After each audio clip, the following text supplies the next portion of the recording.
하나님 말씀은 누가복음 2장 1절부터 7절까지 먼저 읽겠습니다. 그때 가이사 아우구스토가 영을 내려 천하로 다 호정하라 하였으니 이 호적은 브레뇨가 수리아 임시 총독이 되었을 때 처음 한 것이라. 모든 사람이 호적하러 각각 고향으로 돌아가매 요셉도 다윗의 집 족속이므로 갈릴리 나사렛 동네에서 유대를 향하여 베들레헴이라 하는 다윗의 동네로 그 약혼한 마리아와 함께 호적하러 올라가니 마리아가 이미 잉태하였더라. 거기 있을 때 해산할 날이 차서 첫 아들을 낳아 강보로 싸서 구유에 누웠으니 이는 여관에 있을 곳이 없음이러라. 원전으로 다시 보는 누가복음 오늘 2장입니다. 그 목자들에게 주신 표적, 구유에 누인 그리스도라는 제목으로 말씀을 나누겠습니다. 신약 성경은 27권이 있는데 이건 전부 다 원래 사도들이 말입니다. 근데 사도가 아닌 사람이 있죠? 누가, 마가는 사도가 아닌데 이걸 기록합니다.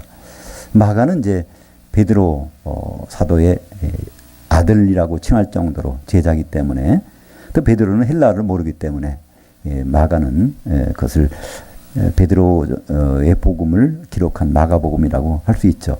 근데 누가는 이방인입니다. 성경을 기록한 사람 중에 유일하게 이방인인데, 근데 왜 누가복음을 우리가 사도의 말로 봐야 되나? 사도행전 1장 1절에 보면 데오빌러여 내가 먼저 쓴 글에 무릇 예수께서 행하시며 가르치시기를 시작하신부터 그가 택하신 사도들에게 성령을 통하여 명하시고 승천하신 날까지를 기록하였노라. 그래서 누가는 사도들을 통해서 하신 일들을 기록한 것이 바로 누가복음입니다. 그래서 누가복음은 바로 사도들의 기록과 동일하다고 할 수 있죠. 특별히 누가복음의 수신자는 누구죠? 거기 나오는 수신자는 데오빌러한테 보냈는데요. 여기 데오빌러 가카라는 것은 높은 지위에, 로마에서 높은 지위에 있는 사람인데, 이 사람은 기록이 나오지 않습니다. 이렇게 그 당시에 로마의 높은 지위에 있는 사람이 그 예수를 믿었다면 이건 특별한 일 아니겠습니까? 근데 역사적인 기록이 없단 말이에요. 그렇다면 이건 특정인이 아니라 요 이름이 뭘 나타내는가를 보면 알 수 있습니다. 이 데오라는 것은 데오스 하면 하나님, 필로라고 하면 친구 또는 사랑하는 자. 그러니까 하나님의 친구 또는 하나님의 사랑하는 자가 보라고 보낸 편지가 바로 누가복음이거든요. 지금 우리가 보면 성도들에게 주신 편지라고 보면 될 수 있습니다. 그러니까 바로 누가복음은 우리가 안 보면 안 되는 거죠. 바로 우리에게 주신 기록이라고 볼 수 있습니다. 오늘 2장에서 이제 예수님이 탄생에 대해서 나오는데 1절부터 7절까지 읽어볼 때 처음에 가이사 아우구스토가 영을 내려, 이 가이사 아우구스토는요 우리가 잘 아시는 대로 암살당한 자 있죠? 시저, 줄리어스 시저, 자기 친구 브루투스한테 이제 암살을 당하게 되는데 그 바로 부하죠. 아주 친임되는 부하 옥타비아누스가 있는데 그 옥타비아누스가 이제 황제가 되죠. 그래서 이름을 아우구스투스라고 그랬는데 우리말 여기 번역에는 그 아우구스토라고 했습니다.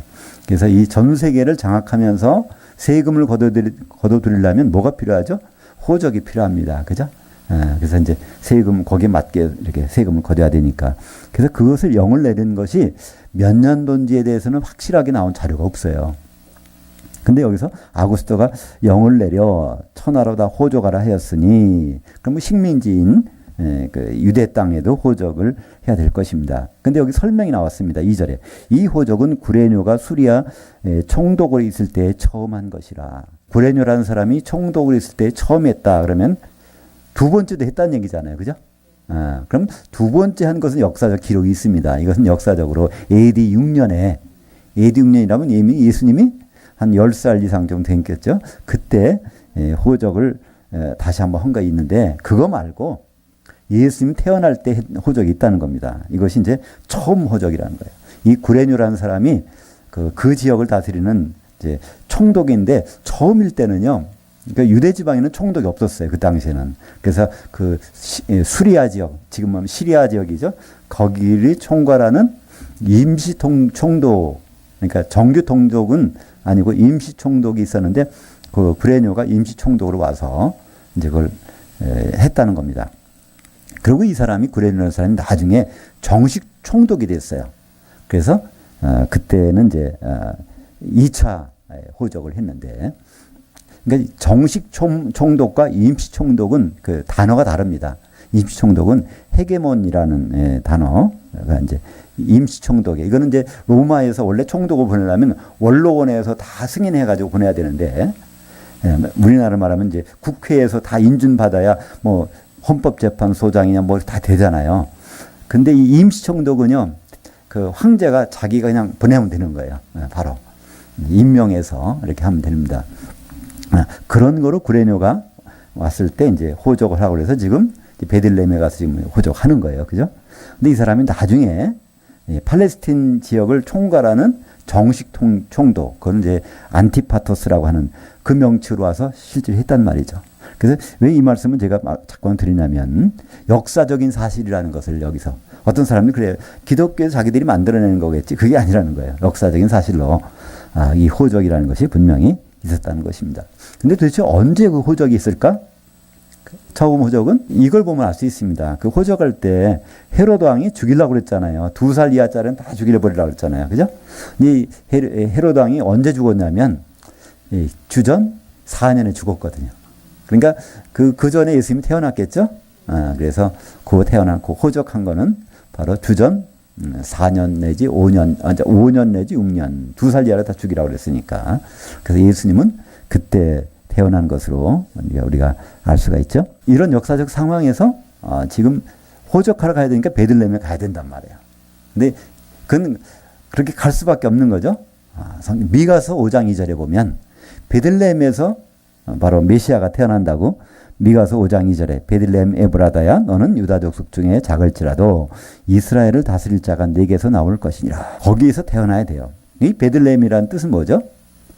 메트 하면 떡, 집, 그리고 레켐 하면은 떡이란 뜻입니다. 빵, 떡. 그러니까 빵, 우리의 양식으로 오시는, 생명의 떡으로 오시는 그분이 태어날 집, 이 베들레헴. 거기로 태어난다고 돼 있으니까 이제 거기로 오시죠. 왜냐하면 율법이 1.1획도 그분은 이렇게 다 이루셔야 되니까.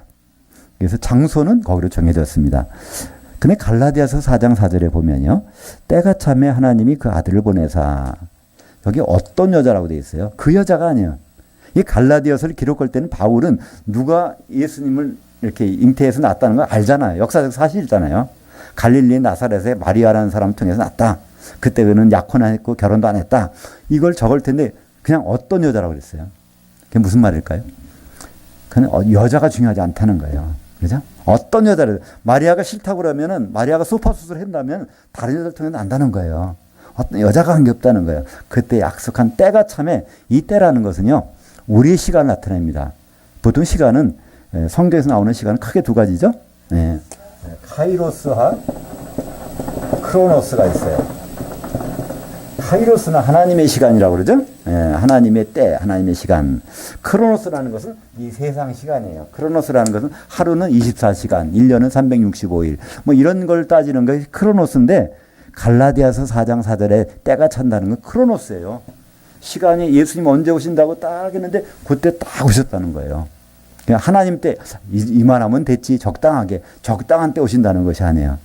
그죠? 그러니까 예수님이 재림하시는 것은 카이로스예요. 그죠?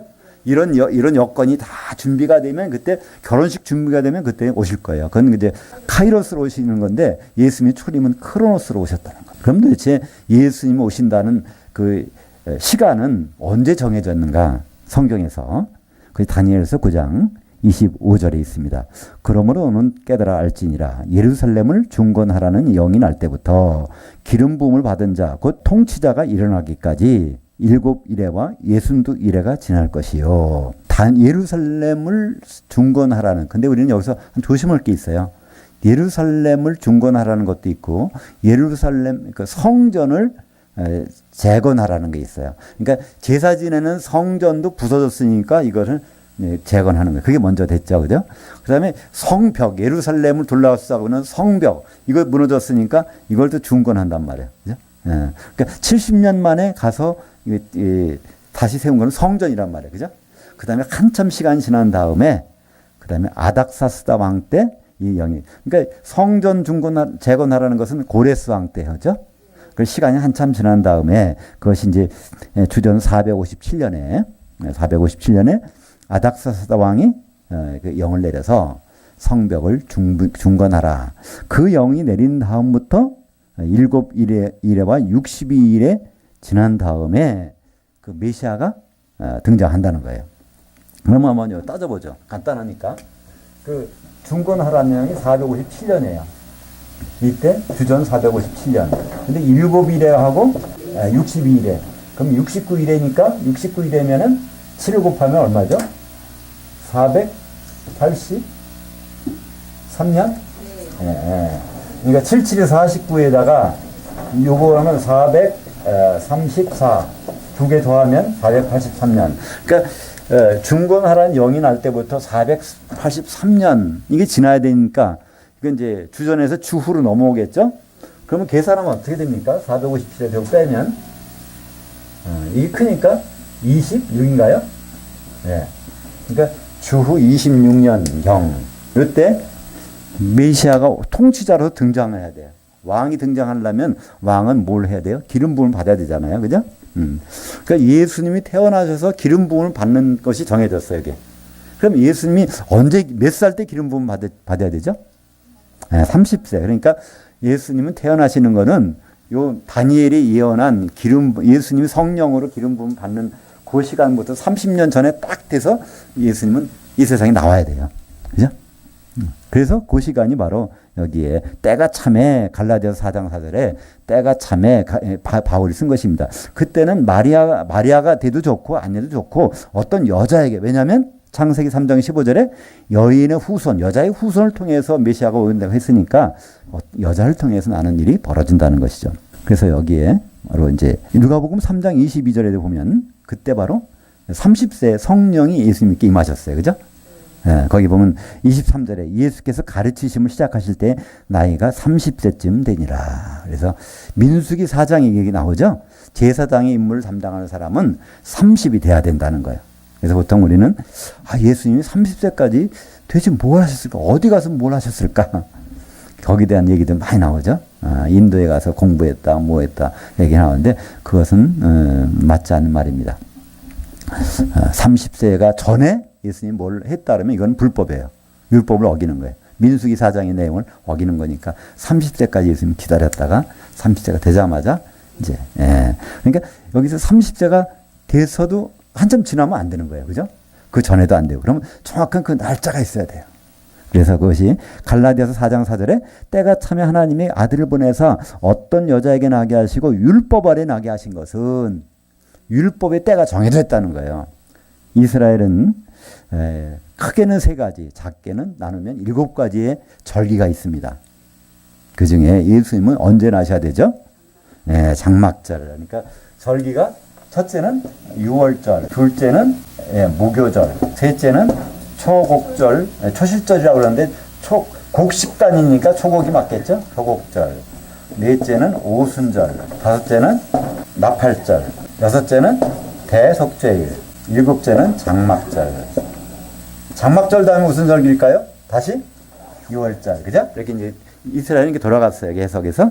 그래서 예수님은 뭐 하러 오셨냐면 6월절 완성하라고 오신 분이에요. 초림 때는. 어린 양이 피를 흘리시려고. 그러니까 6월절에 피를 흘리시려면 그 전에 뭐부터 해야 돼요? 장막절부터 시작해야 됩니다. 그죠? 장막절에 오셔야 6월절에 피를 흘리시지. 그래서 장막절날 오실 수밖에 없습니다. 그래서 율법 아래 나셨다고 됐어요. 예수님은 때가 참에 그 시간이 딱 돼서 그러니까 30세가 되면 그러니까 중건한 영이 내린 다음부터 483년만 되면 되는데 아무 때 오시면 안 돼요. 율법 아래로 오셔야 돼. 그러니까 장막 치러 오셔야 된단 말이야. 그것이 어디 나오죠? 요한복음 1장 14절에. 말씀이 육신이 돼서 우리 가운데 장막 치셨었음에 그래서 예수님 오신 사건은 장막 치러 오셨다는 거예요. 그러면 다른 날 오시지 않고 크리스마스 때 오실 수가 없어요. 그죠? 겨울에. 크리스마스는 예수님이 오신 날이 아닙니다. 그런 사람들이 그러니까 이교도를 숭배하다가 그걸 태양신을 섬기는 날로 만들어서 이게 로마에서는요 동짓날이 원래는 그때는 25일이었어요. 지금은 12월 22일이 동지잖아요. 해가 가장 짧은 날, 그때부터 해가 길어지잖아요. 그러니까 태양은 그날이 생일날이라는 거예요. 동짓날이 12월 25일이었으니까 바로 이 날을 바로 태양신의 생일날, 그러니까 예수님도 태양과 같은 분이니까 바로 그날을 예수님의 생일날로 하자 그래서 크리스마스 이렇게 정했는데요. 그것은 성경하고는 전혀 관계없는 일이란 말입니다. 그래서 그 때가 절기가 어느 때쯤 될까 하는 것이 바로 이제 8절부터 12절까지에 한번 나옵니다. 같이 읽겠습니다. 그 지역의 목자들이 밤에 울타리 있는 목장에서 자기 양떼를 지키더니 주의 천사가 곁에 서고 주의 영광이 그들을 두루비추매 크게 무서워하는지라. 그 천사가 그들에게 이르되 무서워하지 말라. 보라, 내가 온 백성에게 미칠 큰 기쁨의 좋은 소식을 너에게 전하노라. 오늘 다윗의 동네에 너희를 위하여 구주가 나셨으니 곧 그리스도 주시니라. 너희가 가서 강보에 싸서 구에 누워 있는 아기를 보리니 이것이 너희에게 표적이니라. 예수님이 나실 때 유일하게 만나준 사람이 있어요. 이 세상에서. 그 마리아도 안 만나고 요셉도 안 만나고 뭐 제사장도 안 만나고 왕도 안 만나고 이 목자들을 만났단 말이에요. 그 목자가 어떤 목자냐는 거죠. 일반 목자냐, 목동 양치는 목장이냐, 특별한 목자냐. 네, 특별한 목자입니다. 오늘 제목처럼 그 목자들에게 주신 표적. 바로 이 목자들은요. 그 베들레헴이라는 것은 그 목장이 있어요. 울타리가 쳐진 목장. 보통 양은 그냥 방목하잖아요. 여기 데려갔다 저기 데려갔다 하는 건데 그건 울타리가 특별히 관리하는 거예요. 여기서 나는 양을 잡아서 성전에다 바치는 거예요. 근데 그러니까 6월절에 그 어린 양을 여기서 준비를 하는 거예요. 그 성전에 갈 것을 거기에 특별히 특별한 목자들이죠.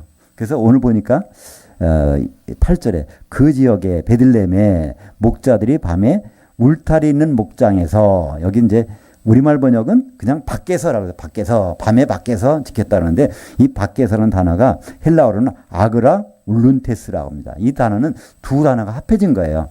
아그로스라는 것은 그 땅, 그 지역, 마당이라는 뜻이고요. 아울레라는 것은요. 울타리가 천정은 없고 울타리가 있는 것. 보통 우리 백화점에서 뭐 그런 거 하죠? 아울렛 가서 뭐 산다 그러죠? 예. 그거 내놓고 원래는 그 백화점 안에 사는 것이 아니라 뒷뜰에서 이렇게 해놓고 거기다 물건 막 파는 거 있잖아요. 예, 아울렛. 요거란 말이에요. 그러니까 거기에서 이제 울타리를 딱 쳐놓고, 그러니까 거기는 뭐가 망대가 있어요, 항상. 망대에 서서 울타리 안에 있는 거. 보통 방목할 때는 망대가 필요 없어요. 여기 있다, 저기 있다, 옮겨 다니는데 무슨 망대가 필요 있겠어요. 근데 여기는 망대가 있어요. 울타리 안에 있고만 보면 되니까. 그래서 이제 그 창세기 보면은 그 에델 망대가 있는 곳을 지나서 뭐 그런 나오잖아요. 그 라헬이 거기서 이제 뭐 죽을 때 그죠? 그거 베들레헴 지나면서 에델 망대 그 양치는 그 망대가 있는 곳 그 나오는데 일단 베들레헴은 그런 양을 그 잘 기를 수 있는 특별한 그 예루살렘에 가깝고 그러니까 그런 장소였단 말이죠. 거기 있는 목자에게 바로 이 소식을 전하는 거예요. 천사가 와서 여기에 뭐라고 전합니까? 바로 메시아가 나는데 그리스도가 나는데 그러니까 이 그리스도라는 것은 뭐죠? 여러 종류지만 특별히 제물 되실 그리스도를 얘기하는 거예요. 이 목자들은 제물 될 양들을 잘 준비했다가 6월절 양을 이렇게 바치는 사람들이니까 거기에 나타난 너희들이 이거 짐승들에다가 제물로 삼으려고 그러지 진짜 제물이 있다 그러면서 거기서 일러주는 거예요. 그게 누구냐면 그리스도라는 거예요. 제물 되실 그리스도. 그래서 그 표적으로 한번 알려주겠다는 그 표적이 구유에 누워 있는 그러니까 강보로 싸서 누더기를 싸서 구유에 있는 뭐죠? 그 밥그릇에다가 그러니까 우리의 짐승 같은 우리의 바로 밥으로 오신다는 거죠. 그 표적으로 보여주시겠다는 거예요. 그러고서 떠나갔어요. 그러니까 이 목자들이 이제 확인하러 가는 거예요. 그것이 이제 어디 나오죠?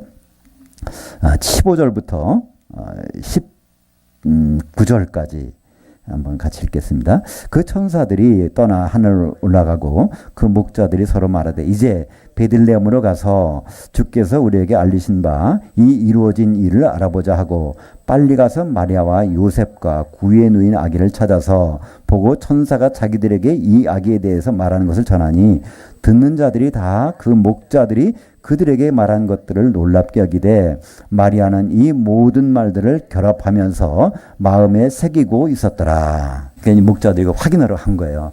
야, 우리한테 보여준 거 정말인가? 거기서 확인, 정말은 말이야. 정말이야. 근데 딴 사람들은 그거 보고 정말 대단하다. 그런데 마리아는 이게 지금 뭐가 찜찜한 거예요. 왜 1장에서 그게 나왔죠? 막 마리아가 찬송을 했잖아요. 왜? 왕이 난다 그러니까. 자기가 태후가 된다 그러니까. 막 그랬는데, 그래서 임신까지 해서 뭐가 좀 좋아질 것 같았는데, 10달이 지나도록 살림은 점점 기울어져서 아마 천하는 없으니까 누더기를 만들어서 거기다 이제 열 정도로. 그러니까 여기서 이 여관에서 뭐 자리가 없었다는 얘기가 돈 주고 들어갈 자리가 없었다는 얘기 같아요. 그 정도로 찢어지게 가난한 그런 상황이 벌어지니까 마리아는 참 그때 임신한다고 할 때는 가브리에 와서 일러주더니 지금은 10달이 지나도록 천사는 강간무소식이고 지금 애를 낳는데 갑자기 여기서 제물 바치는 목자들이 와가지고 그리스도가 태어났다 그러니까 이게 내 잘못 들은 건가? 10달 전에는 왕이 태어난다고 그랬는데 갑자기 제물이 태어나? 그러니까 거기서 마리아는 그걸 가지고 우리말 번역에는 뭐라고 돼 있어요? 마음에 새기어 생각하니라. 그래서 이렇게 막연하게 번역했는데 여기 쉼발로라는 것은 두 가지를 한꺼번에 섞어가지고 생각한다는 거예요. 그걸 두 가지를 그게 뭐냐면 왕이라고 했는데 이게 죽을 제물이 될 뿐이야? 저 목자들은 바로 제물 바치는 사람들인데 저들에게 나타나서 그걸 일러주셨어? 그걸 가지고 지금 이제 마리아는 고민하는 거예요. 바로 이 고민한 내용들 이것이 나중에 30년 낳고 30년이 지났는데도 뭐 이게 제대로 보여주는 것도 없잖아요. 근데 가나 혼인잔치 있다 그러니까 그때 한번 해보세요. 요한복음 2장에 보면 예수님을 초대했어요. 마리아는 초대도 안 했어요. 근데 마리아는 그게 있다 그러니까 달려가가지고 포도주 떨어졌다 얘기하는 거예요. 한번 뭐 좀 나타내 봐달라는 거예요. 나 지금 누명 쓰고 있는데 내가 지금 다른 남자하고 관계도 안 했는데 이렇게 속이는 것이 아니라 진짜다는 거예요. 뭐 좀 한번 보여주면 다른 사람 앞에서 내가 좀 떳떳할 수 있지 않겠느냐. 근데 예수님 거기서 뭐라 그러죠? 여자여 나와 무슨 상관이 있나이까. 그 어머니라고 부르진 않아요. 여자요. 그래서 나와 무슨 당신이 생각하는 것과 내가 하는 일은 전혀 공통점이 없습니다라는 거예요. 공통점이 없다는 얘기예요. 전혀. 그래서 안 하겠다는 얘기. 이거 해줘봤자 당신은 안 믿을 거라는 거예요. 사람들 안 믿고 안 믿잖아요. 그래서 이제 그 사건이 일어난 다음에 요한복음 2장에 보면요. 그 마리아가 가는 거예요. 자기 애들 데리고 예수님 먼저 가버나움에 혼자 왔어요. 가서 가버나움에서 생활하고 있는데 전혀 안 쳐다보다가 가나에 혼인잔치 있다 그러니까 거기 와서 우리 아들이 어디서 뭐 좀 하나 왔다가 포도주를 만들어 놓으니까 야 뭐가 있나 보자. 이제 자기 하숙집으로 가버나움으로 와본 거잖아요. 근데 거기 보면 얼마 있지 않더라 이렇게 나와요. 바로 또 나가요. 그 다음부터 마리아는 예수님을 쳐다보지도 않아요. 마지막에 언제 오죠? 가서 귀신 쫓고 병 고친다 그러니까 마가복음에는 뭐 정신 좀 이상했다고 된다고 생각하니까 그때 데리러 보는 거예요. 네. 그때 예수님 뭐라고 합니까? 누가 내 엄마고 누가 내 형제들이냐 그러잖아요. 그거 바로 문 밖에 서 있는데 바로 하나님의 뜻대로 행하는 자가 내 형제요 내 어미요 내 친구이니라 거기서 말씀을 합니다. 마리아는 계속 믿음이 없었어요. 정말 마리아처럼 믿음이 없는 사람은 세상에 드물 거예요. 그래서 안 믿고. 그래서 이제 갈릴리에서 모든 일을 마치고 이제 출발해서 어디를 갑니까? 예루살렘에 가면서 말씀하셨잖아요. 내가 예루살렘에 가서 그러니까 장로들 대제사장들한테 고난받고 죽고 3일 만에 부활하리라. 가이사랴 빌립보에서도 말씀하셨고 갈릴리에 내려와서 말씀하셨고 또 예루살렘 가기 중간에 길에서도 말씀하셨는데 마리아는 그거 안 믿었어요. 자기. 그러니까 안 믿었으니까 아들이 죽었을 때 바를 향품도 준비 안 하고 죽자마자 이거 어디 가서 사지? 그래서 안식일날 가만히 쉬었다가 평일날 사가지고 또 가졌다가 부활은 꿈에도 생각 안 하고 이제 그걸 바르러 가잖아요. 그죠? 그러니까 마리아는 끝까지 믿지는 않고 간 사람이에요. 그러니까 우리가 생각하는 그 마리아와 성경에서 말하는 마리아는 전혀 다르다는 것이죠. 요한복음 19장 26절에 보면 사랑하는 제자가 그 요한이죠. 거기 있는데 다른 사람 다 도망갔으니까 여자여 그런 거예요. 그때 마지막이라도 어머니여 이렇게 불러줄 수 있잖아요. 안 불러요. 여자여. 당신 아들이라는 거예요. 내가 아들이라고 생각하지 말라는 거예요. 나는 당신의 태를 빌려서 잠깐 왔던 나는 하나님이지 내가 당신의 아들이고 소유물이 아니라는 겁니다. 거기서는 마지막까지 여자여 이렇게 얘기를 합니다. 어떤 사람은 그래요. 여자는 최대의 존칭이다. 극존칭이다. 그래서 마담 그렇다고 하는데요. 그게 이제 누가 이 여자라는 말은요. 그냥 여자. 그러니까 베드로가 그러잖아요. 여종 앞에서 난 저 사람 모른다 그러잖아요. 그것도 똑같은 귀내라는 단어예요. 여자, 나 모른다. 그러니까 그거는 존칭이 아니란 말이에요. 그냥 여자라는 뜻이지. 그러니까 내 어머니가 아닙니다. 그런 뜻이에요. 당신은 내 어머니. 나는 당신을 통해서 왔을 뿐이지 당신도 믿지 않으면 아무것도 아닙니다. 그런 뜻이죠. 그래서 이 요한복음 1장 14절에 말씀이 육신이 돼서 우리 가운데 장막치셨다. 이때 말씀이라는 건 보통 사람은 성경 말씀을 생각해요. 근데 로고스라는 것은요. 우리말 번역은 말씀으로 되어 있지만 정확한 번역은 논리란 뜻입니다. 논리. 하나님의 논리예요. 하나님의 의도란 뜻이에요.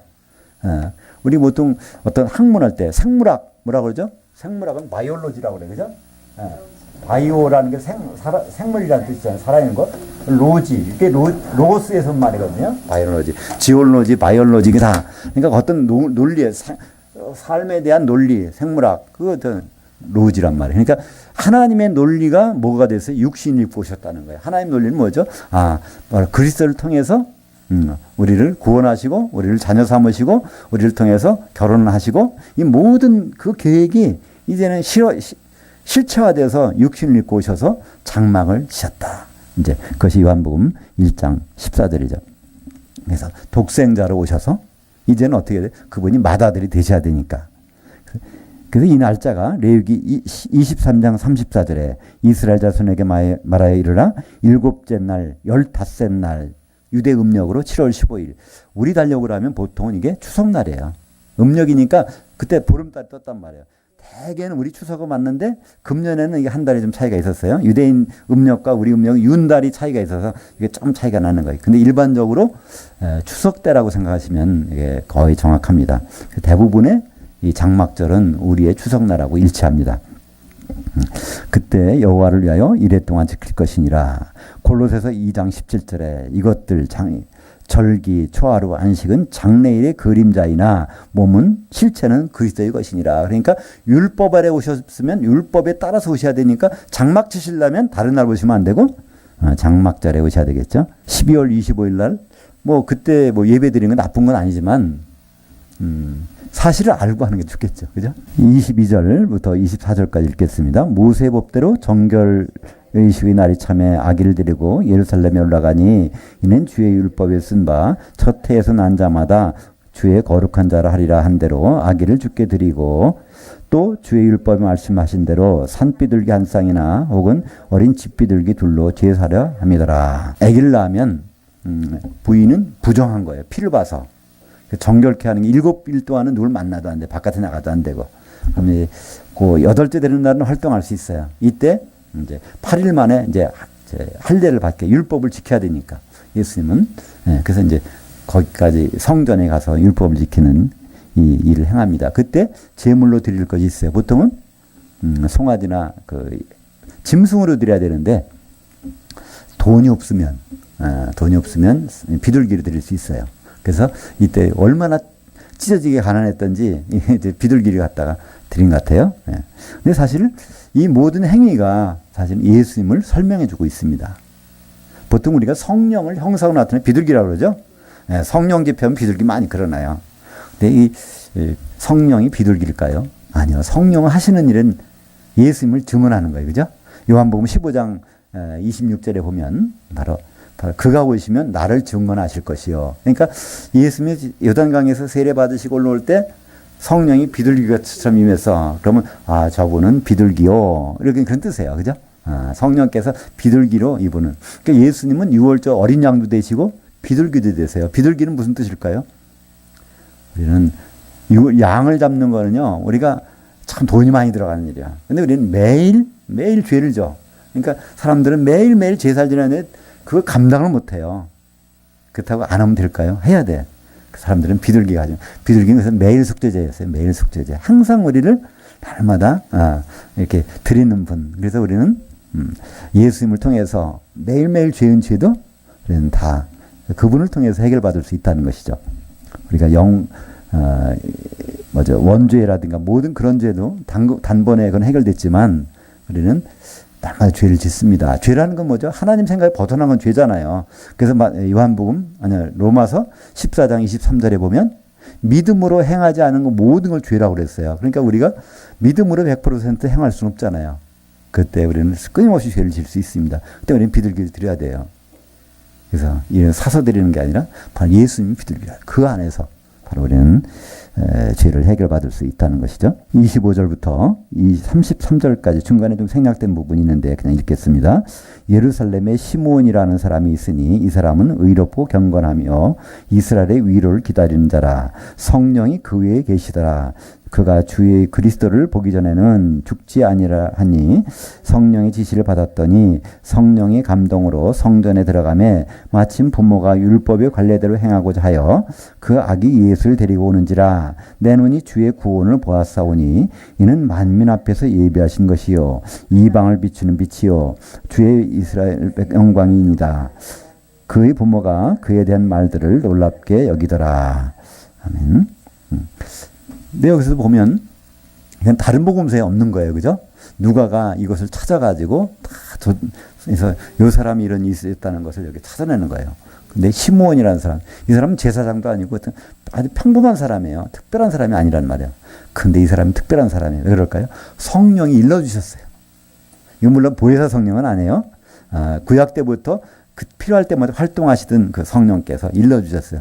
어떻게 했냐면 그리스도를 보기 전에는 죽지 아니하리라. 너 반드시 너한테는 그리스도를 보여주겠다. 이렇게 성령께서 말씀해 주셔서 그걸 기다리던 사람이에요. 시므온이라는 것은 원래 듣다라는 뜻입니다. 들었다. 그러니까 하나님 말씀을 들었다. 이 사람이 이름도 그냥 그래서 자기 이름을 바꿨는지 원래부터 지었는지 모르겠지만 야곱의 둘째 아들이 시므온이죠. 시므온이죠. 둘째 아들이 그죠? 시므온과 시므온은 좀 뜻이 다릅니다. 시몬은 진흙 흙부스리란 뜻이고 시므온은 들었다 이런 뜻이죠. 쉐마 들으라 이스라엘 쉐마 이스라엘 그때 거기 나오는 게 시므온인데 그러니까 레아가 뭐 이 얘기하면 또 좀 길어지는데 야곱의 이제 첫 부인 레아의 첫째 아들이 루벤이잖아요. 그러니까 루벤 보라 아들이다. 그러니까 이 본다는 것이 히브리 말로 라입니다. 루 하면은 봐라 이게 뭐죠? 벤은 뭐냐면 아들을 벤이라고 그래요. 루벤 봐라 아들이다. 남편한테 봐라 아들이다. 라헬 그 품에 있지 말고 나한테 와. 내 아들 낳았잖아. 이제 그래서 이름을 남자가 진 게 아니라 부인이 졌어요. 레아가. 근데 둘째 아들 낳았는데 둘째 아들은 뭐라고요? 시몬. 내 기도를 들어주셨어. 너 이제 나한테 와. 남편한테. 그래서 안 오잖아요. 셋째 아들은 뭐죠? 레위는 연합한다는 거예요. 아들 셋을 낳았으니 이제는 나와 연합해야지. 왜 동생한테 가 있어? 넷째를 가질 때는 아예 생각을 바꿔버립니다. 유다라고 전했어요. 그건 원래 예후다라는 뜻이에요. 하나님만 내가 찬양하겠다. 내가 지금까지 남편 돌아가길 바라고 그렇게 했는데 안 돌아와? 이건 내 뜻이 아닌가 봐. 하나님만 바라야 되겠다. 그래서 지인 이름이 유다가 졌는데요. 그래서 그 이름을 통해 거기에 메시아 혈통이 나오잖아요. 그죠? 라헬 통해서 오신 게 아니라 그때 나오는 둘째 아들 이름이 시므온인데 여기서 이제 이 사람이 똑같은 이름이네요. 시므온. 이 사람은 의롭고 경건한 이스라엘의 위로를 기다리는 자라. 그러니까 하나님은 누구한테 만나주시는지 알게 해주시는지 그죠? 이 사람은 별 신분도 대사장도 아니고 왕도 아니고 그렇다고 돈 많은 사람도 아니고 다른 사람도 아니에요. 이름 그대로 참 그거를 듣고 싶어하는 사람한테 이제 하나님이 약속해 주셨어요. 성령을 통해서. 그래서 이제 아마 그날도 그런 것 같아서 오늘 성전에 한번 가봐. 근데 막상 바로 예수님 8일째 돼가지고 여기에 나타나셨어요. 그러니까 이분이 바로 그리스도고 30절에 보니까 내 눈이 주의 구원을 보았사오니. 26절에는 주의 그리스도. 그럼 주가 뭐예요? 주의 그리스도, 주의 구원. 그러니까 여기서 앞에 주라는 뜻은요, 여호와 하나님을 일반적으로 의미합니다. 여호와 하나님께서 보내주신 메시아 그리스도. 그것이 바로 여호와 하나님의 구원의 방법이라는 거예요. 그러니까 예수님 이분을 통해서 구원하시겠다는 것을 이제 이 시므온은 거기서 선언을 합니다. 그래서 이방을 비추는 빛이요 주의 백성 이스라엘 영광이다 하니 부모의 반응이 어때요? 33절 그의 부모는 그에 대한 말들을 놀랍게 여기더라. 나는 이스라엘 유대의 왕만이면 족한데 뭘 자꾸만 이방의 빛이 뭐 이렇게 그게 이해가 안 간다는 거예요. 그죠? 계속해서 이 부모는 여기에 의아합니다. 제가 얼마 전에 작년인가요? 그 결혼식 성당에서는 결혼식 갔었어요. 근데 놀랍게도 거기 보니까 찬송가에 마리아 찬송은 많이 있지만 요셉 찬송가가 그렇게 많은지 몰랐어요. 굉장히 요셉을 찬양하고 찬송하는 거예요. 예수님의 그 양아버지라는 거예요. 대단히 이렇게 찬송하고 이렇게 하는 거 보이는데. 근데 오늘 보세요. 그런 자격이 있는가? 그 부모가 그에 대한 말을 놀랍게 여기더라. 그러니까 전혀 요셉과 마리아는 세상적으로는 훌륭한 사람인지 몰라지만 믿음에 관해서는 아주 바닥인 사람이라는 걸 볼 수 있습니다. 전혀 그것을 성경을 조금이라도 읽어봤더라면 이방의 빛이다. 이사야에서 있는 말씀 같은데 이거 할 텐데 그걸 이 사람들은 깨닫지 못하죠. 이사야서 49장 6절에 여기 보면 바로 야곱 지파들, 이스라엘 중에 보존된 자들, 그러니까 이스라엘 다가 아니라 그 중에서 우리가 성도들을 이스라엘 12지파라고 그러는데 그들 다가 아니에요. 끝까지 이기는 자, 믿음 지키는 자만이 이제 바로 메시아와 함께 하게 될 것입니다. 36절부터 39절까지 읽겠습니다. 또 아셀 지파 바누엘의 딸 안나라는 여선지자가 있어 나이가 매우 많았더라. 그가 결혼한 후 7해 동안 남편과 함께 살다가 과부가 되고 84세가 되었더라. 이 사람이 성전을 떠나지 아니하고 주야로 금식하며 기도함으로 섬기더니 마침 이때에 나와서 하나님께 감사하고 예루살렘의 속량을 바라는 모든 사람에게 그에 대하여 말하니라.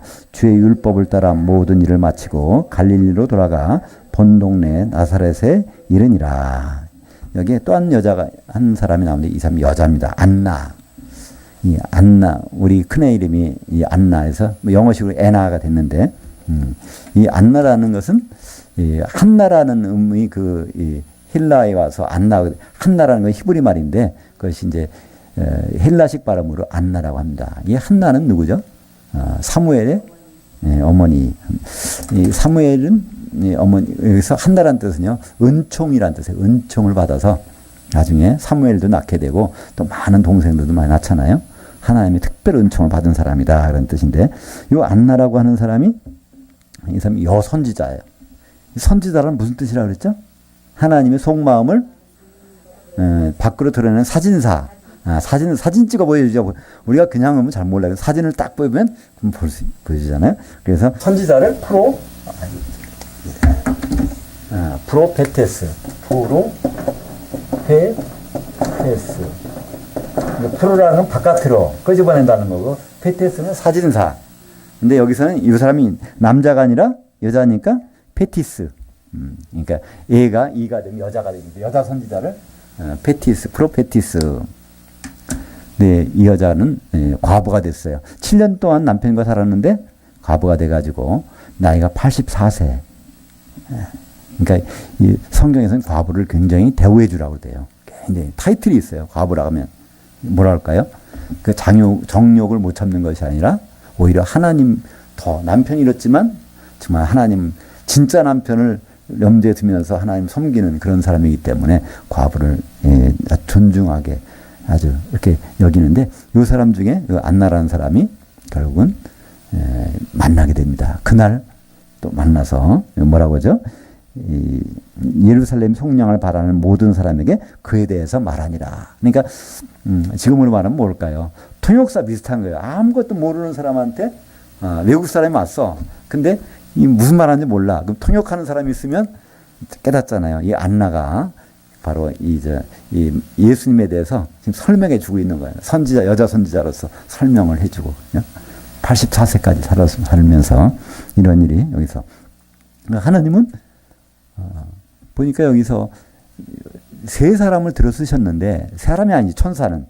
그죠? 천사를 통해서 누구한테? 목자들한테 보내시고 또 하나는 시몬을 통해서 이거 말씀해 주시고 성령으로 또 안나라는 사람 통해서 예수님이 누구라는 걸 또 알려주시고 그러니까 우리가 흔히 만나지 못하는 사람을 통해서 이렇게 예수님에 대해서 말씀하시는 것을 볼 수가 있습니다.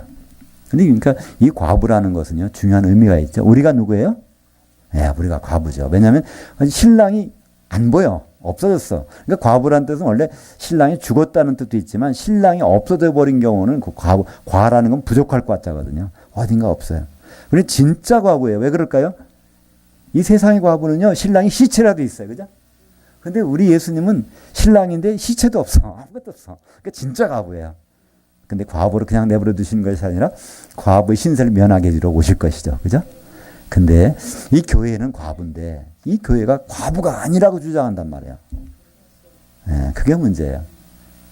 오히려 그걸 싫어해요. 과부가, 그러니까 신랑이 올까봐 큰일 나는 거야. 그러면 여기 지금 세상이 신랑인데, 문제가 생기면 안 되잖아요. 그러니까 바로 주님이 오시는 걸 꺼려 한단 말이에요. 말로는 옷이 없어지만 주님이 지금 오시면 이거 다 파토나는데, 그죠? 이게, 그런 생각이 있다. 그것이 요한계시록에 나온다니까요.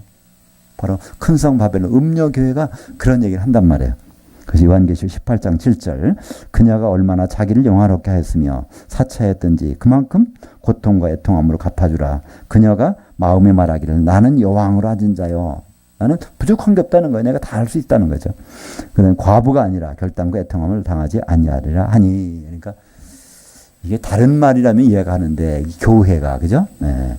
교회가 이런 말을 하고 있다는 것이 이제 앞으로 분명히 등장한다는 것입니다. 그러니까 세상 것으로 사치해서 세상의 화려함은 크게 교회에 찬다는 거예요.